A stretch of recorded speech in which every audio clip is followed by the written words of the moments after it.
এখন যারা আহলে হাদিস দাবি করে এদের কাছে আহলে হাদিসের ব্যাখ্যা এটা না, রসুল হাদিসে যেই ব্যাখ্যা দিয়ে গেছেন এটা না। এরা আহলে হাদিস কথার ব্যাখ্যা করে আমরা হাদিস মতো আমল করি, মজাব মানি না। এই অর্থে এরা আহলে হাদিস। কি মতে আমল করে? হাদিস মতে আমল করে, মজাব মতে না। কারণ মজাব হইল ইমাম আবু হানিফার কথা, মজাব হইল ইমাম শাফিঈর কথা, মজাব হইল ইমাম মালিকের কথা, মজাব হইল ইমাম আহমদের কথা, আর হাদিস হইল রাসূলের কথা। আপনারাই বলেন এই চারি ইমামের কথা বড় মূল্যবান না রাসূলের কথা বড় মূল্যবান? কাজে আমি রাসূলের কথা মতো আমল করবো, আবু হানিফার কথা মতো আমল করবো কেন? এইরকম যুক্তি যারা দেয় এরা বলে নিজেদেরকে নিজেরা আহলে হাদিস দাবি করে। শুধু রাসূলের কথারে হাদিস কয় না, রাসূলের কাজরেও হাদিস কয়, রাসূলের সমর্থন দেও হাদিস কয়। রাসূলের তিনটা জিনিসের নাম রাসূলের হাদিস: রাসূলের কথা, রাসূলের কাজ, রাসূলের সমর্থন। আলোচনাটা একটু কঠিন হইলেও আমি সাধ্যমতো সহজভাবে বলতে চাই যেন আপনারা সকলে বুঝতে পারেন। বুঝলেন কিনা? রাসূলের তিনটা জিনিসের নাম রাসূলের হাদিস। কটা জিনিসের নাম? এক নম্বর রাসূলের কথার নাম রাসূলের হাদিস, দুই নম্বর রাসূলের কাজের নাম রাসূলের হাদিস, তিন নম্বর রাসূলের সমর্থনের নাম রাসূলের হাদিস।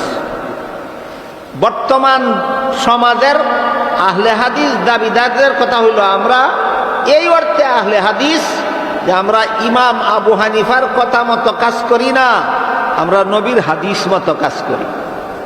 তাইলে আমি নবীর একটা হাদিস আপনাদের শোনাই।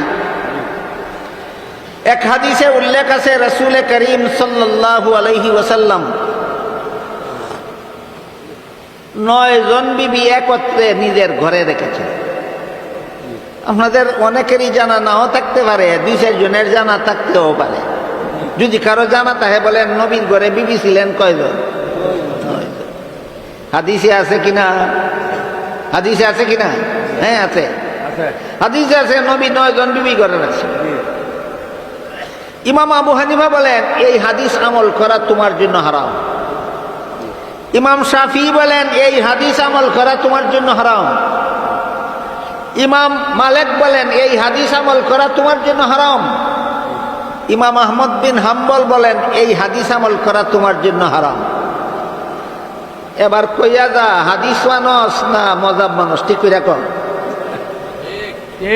ঠিক করে রাখো কোনটা মানুষ? আপনারা এই হাদিস মানেন? যে হাদিসে আছে নবী 9 বিবি ঘরে রাখছিলেন, এই হাদিস দুনিয়ার কোনো মুসলমান আমল করে? করে না। কেন? তাহলে নবীর হাদিস আমল করেন না কেন? প্রশ্ন আছে না? ভালো করে বুঝালেন। ফার্মেসিতে 1-2টা রোগের ওষুধ পাওয়া যায় না, অনেক রোগের। কি যে কোনো রোগী নিজের ইচ্ছা মতো কিনে খাইব না ডাক্তারের ব্যবস্থা লাগবে? যদি রুগী নিজের ইচ্ছা মতো ফার্মেসিতে যে কোনো ওষুধ পাওয়া যায় বললেই ইচ্ছা মতো কিনা খায়, তাহলে মরতে কেমন লাগবো?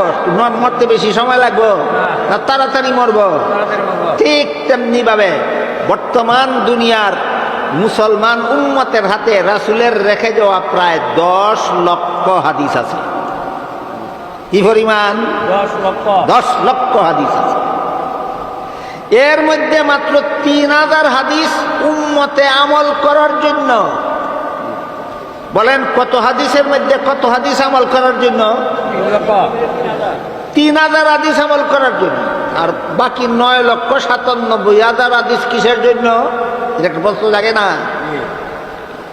কাজেই কোন হাদিস আমি আমল করতে পারবো, কোন হাদিস আমল করা যাবে না, যে তোমার মতো গণ্য মূর্খের কথাই হবে না। আবু হানিফার ব্যবস্থাপত্র লাগবে, ইমাম শাফিঈর ব্যবস্থাপত্র লাগবে, ইমাম মালিকের ব্যবস্থাপত্র লাগবে, ইমাম আহমদের ব্যবস্থাপত্র লাগবে। যেমন ভাবে ফার্মেসিতে ওষুধ পাওয়া গেলেই রুগী ইচ্ছা মতো কিনা খাইলে চলবে না, ডাক্তারের ব্যবস্থা লাগবে। ঠিক তেমনি ভাবে হাদিসের ভান্ডারে লক্ষ লক্ষ হাদিস থাকলেই তোমার ইচ্ছা মতো আমল করলে তোমার ইমান থাকবে না, মযহাবের ইমামগণের ব্যবস্থাপত্র লাগবে।